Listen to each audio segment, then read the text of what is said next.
And it is the witching hour indeed. It is almost 20 past 10. Now, we've just had quite a few songs because there's been a few technical errors again with the phone, but we have the people on the phone to talk to. Now, I am joined by the magicians from Turning Tricks. Are you there?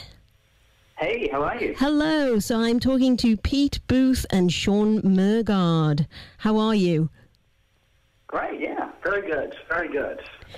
Now, I came to your show, Turning Tricks 1, in, I think it was about November, at the Powerhouse Museum, and I was really impressed. I sat in the front row, and I kept trying to be chosen, but never got chosen. I only sat in the front row because I was forced there, because it was the last seat available, unfortunately. But I thoroughly enjoyed your show and got to do a little interview with you afterwards. And I'm so pleased to hear that you're doing a Turning Tricks 2. Now, this one's called Mystics, Maniacs and Murderers, and it says it's a funny night of magic and mayhem. So what's it all about? Well, we thought we'd take some of the themes from the last show, particularly spiritualism and seances, and kind of extend them. So last time we kind of pulled the curtain back, showed you a few of the seance tricks, the spiritualism tricks. This time we're going to be giving the audience a full-on seance experience. So actually recreating what it would have been like if you were in a parlour back in the late 1800s, early 1900s, and recreating the whole kind of seance spirit cabinet experience for the audience there. Are you going to be producing ectoplasm? You'll have to find out. And is it going to be really accurate? Because I know that people always wanted to do the seances so they could sit in the dark, boy, girl, and touch each other. Is that what you're going to be doing? Well, we weren't, but now that you mention it... It's a good opportunity. Come along. Hey, it encourages everyone. If you tell everybody they're going to turn the lights off and you can sit next to a stranger, you never know what's going to happen. Well, I love the spook shows that they used to do, you know, back in the 50s, and that was the best date night you could have, apparently. You'd take your date to watch the monster movie, and then they do all kinds of spooky stuff when the lights were turned out, and we'll be doing a few of those little tricks during our show as well. And you're also talking about Jack the Ripper as well, so how does he fit in with seances? Well, I've had a rather macabre interest in Jack the Ripper since I was a kid. I saw a movie with Michael Caine called Jack the Ripper. I don't know if you've seen that one. No. It's a fantastic movie. But, yeah, I became fascinated with this, what is probably the greatest murder mystery of all time. And then I found out that they hold seances certainly all over London, but also all over England. And I thought that might be a good thing to do. But it kind of didn't make sense to do it in Brisbane on the other side of the world. But then Dawn and I found a story of a local connection. A man named Walter Porriett. I don't know if you've heard of him. No. What's his connection then? Well, he was one of the Jack the Ripper suspects. He was a murderer and a thief, convicted murderer and thief over in London, and he fled London shortly after the murders stopped happening. So that's why he's one of the suspects. And he actually came to live in Brisbane. And if you go to Toowong Cemetery, you can see his there. So we thought it might be interesting to hold a little seance to maybe find out the truth behind that. Well, I'd never heard of that. I mean, I frequent the cemetery many times. I love Toowong Cemetery, but I have never heard that the potential Jack the Ripper is actually buried there. Wow. Yeah, absolutely. Whereabouts is it then? Do you know where the actual grave is? We have. We've been there a few times for the show. It's off Birdwood Terrace, a little bit sort of further down, sort of on the hill there. There is some articles about it from about 3 or 4 years ago that was sort of when this all came about, and recently, and sort of after those articles came out, the grave was vandalised and since has never been reinstated. But one of the interesting things was, because Walter was sort of a convicted thief and murderer, his name was never put onto the mass grave that he was sort of buried inside of. Oh, I see. That's how we didn't know about it. Wow. And so this is going to be, it's actually going to be at 17 Mile Rocks. Now, where's the venue there?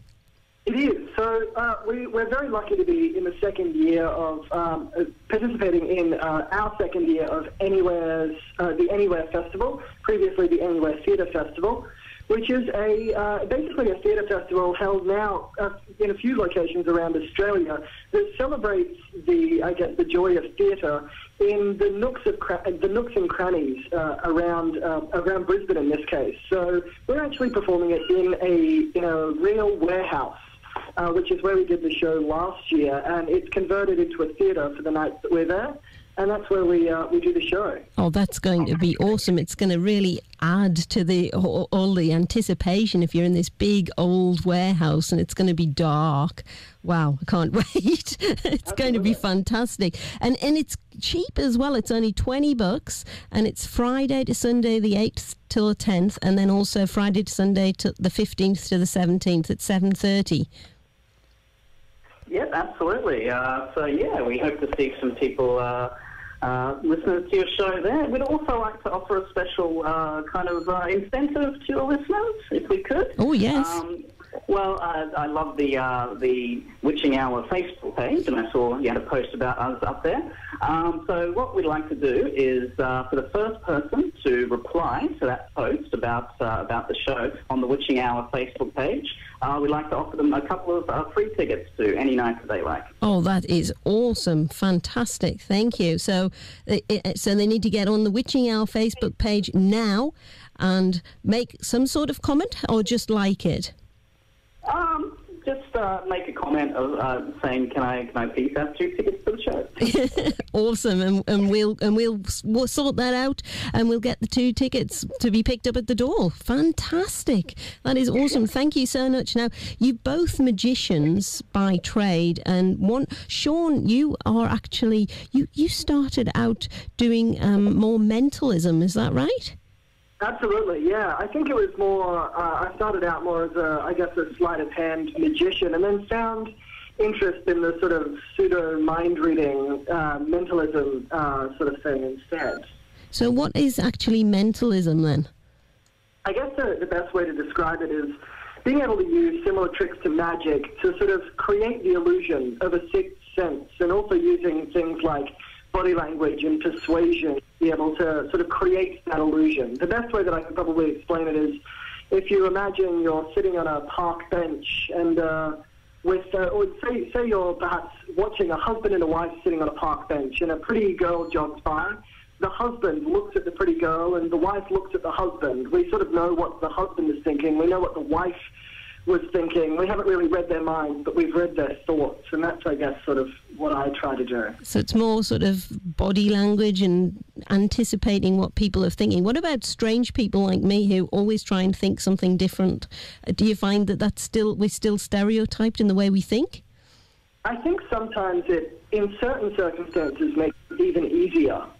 Being somewhat, aware of what's going on sometimes makes you a little bit more susceptible to those sort of things. And Pete, you have been doing magic since you were 5, is that correct? That's right. They had that huge event in Brisbane called Expo 88, and every performer, I think, in the world made their way to Brisbane. And so I was exposed to all these amazing artists and magicians and jugglers, and I was just fascinated by it.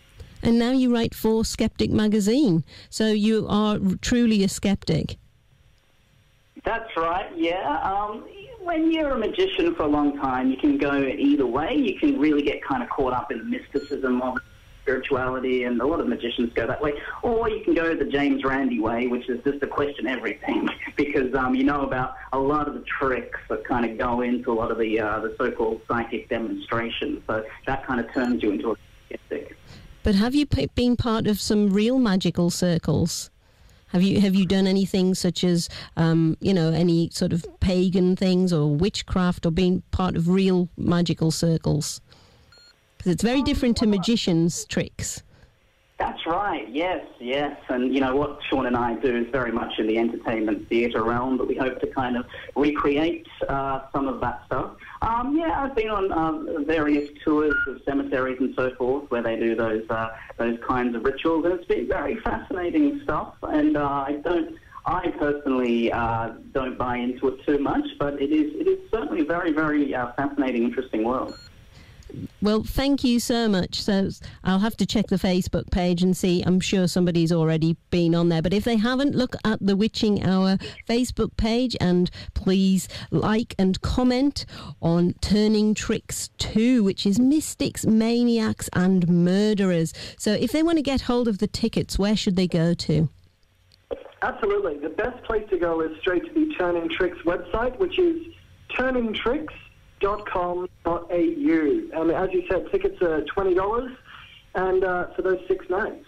And I'm really looking forward to it. And on the website, you've got some little videos of some little sleight of hand tricks and things. So it's well worth looking at it just for that, just to see the kind of tricks that you can do.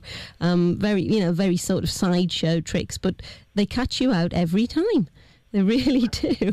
You just got to be more aware of what's happening around you, I think. And I found that when you were doing the performances for Turning Tricks 1, you were doing things so fast that most of the time we totally missed what it was that you were doing, what the trick actually was, even though you were trying to be careful and watch. And I was sitting right in the front and I'm watching and I'm still like, what? How did they do that? And obviously it's a trick, but you just don't tell either. That's the thing. It was quite frustrating.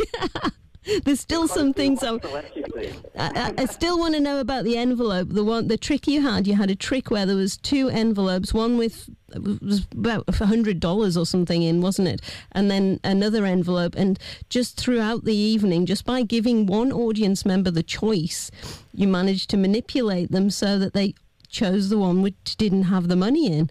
And how you did that, really, it was very, very subtle, and it was great to watch. I was fascinated because I was obviously we were all rooting for her to get the money. But, those sorts of things, it's just brilliant to watch. So especially if anybody hasn't seen, if you see the sort of Paul Daniels, this is not cheesy magic. This is really good stuff that they're doing. And of course with a twist as well. If you're doing a seance, and I just can't wait. It's going to be fantastic. So that is the 8th to the 10th and the 15th to the 17th. Well, thank you so much, both of you, and I'll hope to see you soon. Absolutely. Thank you. Thank you. And I'm going to play the Town Pants, who do a dark song for Annie. I don't know if you've heard this. This is about Jack the Ripper, and it's about what Annie, one of the prostitutes who were murdered, from her perspective, about how it was done. Fascinating. Okay, well, thank you. And it's turningtricks.com.au.